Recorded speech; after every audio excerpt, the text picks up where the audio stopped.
Hello everyone, welcome to my channel. आज हम लोग इस वीडियो में कक्षा 4 की हिंदी की पाठ्य पुस्तक फुलवारी का पाठ 9 श्रुति की समझदारी के प्रश्नोत्तर और अभ्यास कार्य करेंगे। सबसे पहले अगर चैनल पे नए हैं तो चैनल को सब्सक्राइब कर लीजिए, बेल आइकन को प्रेस करना ना भूलें ताकि आपको सारी वीडियोस मिलते रहें। और अगर वीडियो अच्छा लगे तो लाइक, शेयर एंड कमेंट करिए। चलिए शुरू करें। बच्चों, सबसे पहले आपके बोध प्रश्न जिसमें आपको प्रश्नों के उत्तर देने हैं। तो प्रश्न का है, श्रुति के घर के आसपास के गरीब लोग रोजी रोटी के लिए क्या काम करते थे? उत्तर है, श्रुति के घर के आसपास के गरीब लोग रोजी रोटी के लिए मजदूरी करते थे। अगला प्रश्न है, श्रुति की मम्मी ने अंजू की माँ को बार बार क्या समझाया? उत्तर है, श्रुति की मम्मी ने अंजू की माँ को समझाया कि उनको अंजू की साफ सफाई का ध्यान रखना चाहिए। इसी का प्रश्न नंबर ग है, एक दिन श्रुति ने खेल खेल में ही अंजू से क्या पूछा? उत्तर है, श्रुति ने अंजू से पूछा कि वह स्कूल क्यों नहीं जाती है। नंबर घ है, श्रुति ने शाम को पापा से किस काम के बारे में बात की? तो उत्तर हो जाएगा, श्रुति ने शाम को अपने पापा से पास में झुग्गी झोपड़ी में रहने वाले बच्चों की पढ़ाई के बारे में बात की। प्रश्न नंबर अंगा है, किस बात से श्रुति की खुशी का ठिकाना न रहा? उत्तर हो जाएगा, श्रुति के पापा ने पटाखा फैक्ट्री में छापा मारकर बच्चों को मुक्त कराया और उनका दाखिला पास के सरकारी स्कूल में करा दिया। इससे श्रुति की खुशी का ठिकाना न रहा। अगला प्रश्न है प्रश्न नंबर 2, नीचे लिखे शब्दों में से सही शब्द छांटकर वाक्यों को पूरा कीजिए। तो इसमें नंबर का हो जाएगा, धीरे धीरे वह श्रुति के साथ घुल मिल गई। नंबर खा, अंजू अब साफ सुथरी रहने लगी। नंबर ग, बच्चे गली मोहल्ले में धमा चौकड़ी करते रहते हैं। नंबर घ, तुम भी पढ़ लिख कर खूब नाम कमाओ। अगला प्रश्न है प्रश्न नंबर 3, कथनों को कहानी के क्रम में लिखिए। तो बच्चों, आपने कहानी ज़रूर पढ़ी होगी ये वाली। तो आपको जिस क्रम में जो चीज़ घटित हुई है कहानी में, उसी क्रम में आपको इन वाक्यों को लगाना है। तो नंबर 1 हो जाएगा, श्रुति जब स्कूल से वापस लौटकर आती तो अंजू आसपास खेल रही होती। नंबर 2, धीरे धीरे वह श्रुति के साथ घुल मिल गई, अब दोनों साथ ही खेला करती थी। नंबर 3, मम्मी सोचती चलो अच्छा है, श्रुति को खेलने के लिए एक सहेली तो मिल गई। नंबर 4, एक दिन श्रुति ने खेल खेल में उससे पूछा, अंजू तुम स्कूल क्यों नहीं जाती? नंबर 5, अंजू उदास हो गई, उसने उत्तर दिया, हमारे पास इतने पैसे नहीं हैं कि माँ बापू मुझे स्कूल भेज सकें। प्रश्न नंबर 5 है, भाषा के रंग। इसमें नीचे लिखे शब्दों में खाना व तम में से सही प्रत्यय जोड़कर नए शब्द बनाएं। आपको यहाँ पर कुछ शब्द दिए गए हैं जिनमें आपको खाना या फिर तम प्रत्यय जोड़ना है। अब आपको देखना है कि किसमें कौन सा प्रत्यय जुड़ेगा। तो कारखाना क्या हो जाएगा? कारखाना। अधिक में तम जोड़ देंगे तो हो जाएगा अधिकतम। मुसाफिर में खाना जोड़ेंगे हो जाएगा मुसाफिर खाना।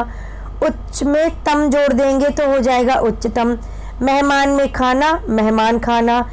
तह में खाना तो तह खाना। श्रेष्ठ में तम जोड़ेंगे श्रेष्ठतम। तोप में खाना जोड़ेंगे तो तोप खाना। अगला प्रश्न है, श्रुति अपनी कक्षा की मेधावी छात्रा थी, वह हमेशा प्रथम श्रेणी में उत्तीर्ण होती थी। उसके पिता पुलिस विभाग में अधिकारी थे। ऊपर लिखे वाक्यों में वह उसके शब्द का प्रयोग श्रुति के लिए किया गया है। एक ही संज्ञा के बार बार प्रयोग के बजाय उसकी जगह कुछ खास शब्दों का प्रयोग किया जाता है। ऐसे शब्दों को सर्वनाम कहते हैं। नीचे लिखे वाक्यों में कोष्ठक में दिए गए सर्वनाम का सही रूप प्रयोग कीजिए। तो बच्चों, आपको खाली जगह नीचे भरनी है। आपको कोष्ठक में एक शब्द दिया गया है तो आपको उसका सही रूप प्रयोग करना है। एक दिन श्रुति ने पूछा, अंजू क्या डैश इच्छा नहीं होती कि पढ़ लिख कर खूब नाम कमाओ? तो यहाँ पर तुम दिया गया है तो तुम का जो सही शब्द हो जाएगा वाक्य के अनुसार तो हो जाएगा तुम्हारी। तो क्या तुम्हारी इच्छा नहीं होती कि पढ़ लिख कर खूब नाम कमाओ। ऐसे ही अगला वाक्य है, अंजू उदास हो गई, डैश उत्तर दिया, मेरे पास इतने पैसे ही नहीं हैं। तो वह और मैं, यहाँ पर वाक्य के अनुसार उसने आएगा, तो क्या हो जाएगा, उसने उत्तर दिया। अगला है, श्रुति के पिता बोले, मैं डैश प्यारी बिटिया के लिए कुछ भी कर सकता हूँ। यहाँ पर वह का वाक्य के अनुसार उस हो जाएगा, उस प्यारी बिटिया के लिए। अगला है, श्रुति की खुशी का कोई ठिकाना ना था, डैश सहेली अंजू स्कूल जाने लगी। और यहाँ पर वह की जगह उसकी, वाक्य के अनुसार उसकी हो जाएगा, उसकी सहेली। अगला प्रश्न है प्रश्न नंबर 5, अब करने की बारी। प्रश्न नंबर 5 करने से पहले अगर अभी तक चैनल को सब्सक्राइब नहीं किया है तो प्लीज़ सब्सक्राइब कर लीजिए, बेल आइकन को प्रेस कर लीजिए ताकि आपको सारे वीडियोस मिलते रहें। और अगर वीडियो अच्छा लग रहा हो तो कमेंट करना ना भूलें और लाइक करना ना भूलें और दोस्तों के साथ शेयर ज़रूर करें। तो बच्चों, प्रश्न नंबर का है, पोस्टर को देखिए और उत्तर दीजिए, किस बारे में जागरूक किया गया है। तो ऊपर आपको एक पोस्टर दिख रहा है, बेटी बचाओ बेटी पढ़ाओ। तो पोस्टर 1 में क्या, किस बारे में जागरूक किया गया है, बेटी बचाओ बेटी पढ़ाओ। इस पोस्टर में बच्चों स्वच्छ भारत मिशन के बारे में हमें जागरूक किया गया है। अगला प्रश्न है, आप दूसरों को कैसे जागरूक करेंगे। पोस्टर 1 में लिखे संदेश के प्रति, पोस्टर 1 में जो संदेश लिखा है उसके प्रति कैसे जागरूक करेंगे, तो हम इसके महत्व को बताकर इसके प्रति जागरूक करेंगे। अगला है, पोस्टर 2 में लिखे संदेश के प्रति कैसे जागरूक करेंगे, तो हम स्वच्छता के फायदे बता करके इसके प्रति जागरूक करेंगे लोगों को। चलिए पाठ के अंतिम प्रश्न की तरफ बढ़ते हैं। मेरे 2 प्रश्न। बच्चों, इसमें आपको पाठ के आधार पर 2 सवाल बनाने हैं। मैंने 2 सवाल बनाए हैं।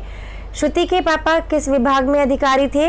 नंबर 2, श्रुति पढ़ने में कैसी थी। ऐसे ही आप दूसरे सवाल भी बना सकते हैं।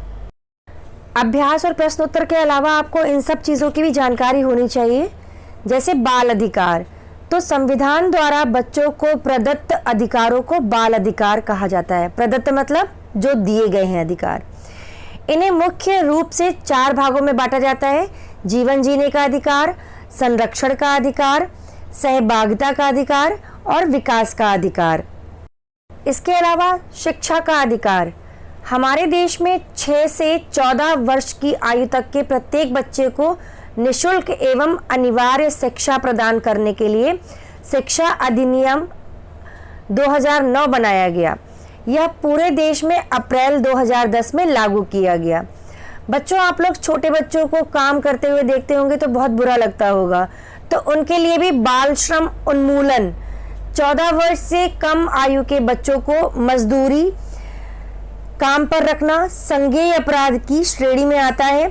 बाल श्रम अधिनियम 1986 14 साल से कम आयु के बच्चों का जीवन जोखिम में डालने वाले व्यवसायों, जिन्हें कानून द्वारा निर्धारित की गई सूची में शामिल किया गया है, में काम करने से रोकता है। अगला है बेटी बचाओ बेटी पढ़ाओ। 5 वर्ष के आयु वर्ग में घटते लिंग अनुपात की प्रवृत्ति का पृष्ठभूमि में भारत सरकार ने एक नई योजना बेटी बचाओ बेटी पढ़ाओ शुरू की है, जिसका उद्देश्य न केवल लिंग अनुपात में सुधार लाना है बल्कि लड़कियों को शिक्षित करना भी है।